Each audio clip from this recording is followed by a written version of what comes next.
این زائران اعضای یکی از کاروانهای اهل سنت در ایرانند. آمدند برای حجی که جلوه‌گاه وحدت اسلامی است. از همه نقاط جهان اسلام اومدن، حالا هر کدوم با زبانهای متفاوت، با رنگهای متفاوت اومدن حول محور یک کعبه، یک قبله طواف میکنن و در صفا و مروه در یک مسیر خاصی سعی و تلاش میکنن. وقتی همه دارن همون قرآن رو میخونن، وقتی همه دارن عرفات، منا همونجا وای میستن، این خودش یک شعار بزرگیه. هر عملی در حج فریاد میزنه مسلمان همتون یکی هستید. وحدت لازمه است که در قرآن، کتاب مشترک مسلمانان، بارها به آن اشاره شده. انما المؤمنون اخوه، که خداوند میفرمایند همه مؤمنان برادر همدیگر هستند. واعتصموا بحبل الله جمیعا ولا تفرقوا،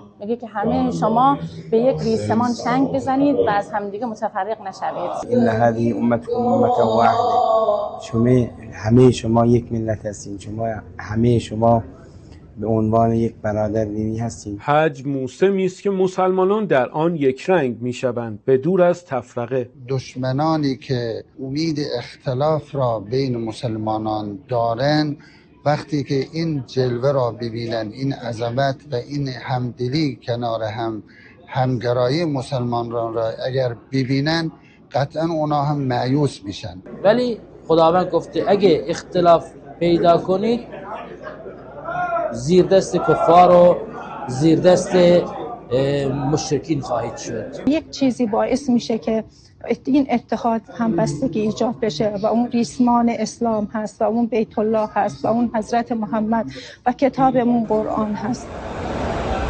در مکه اینجا رنگ، قوم، نژاد و زبان معنا ندارد. آنچه میان مسلمانان میبینیم هدفی است مشترک.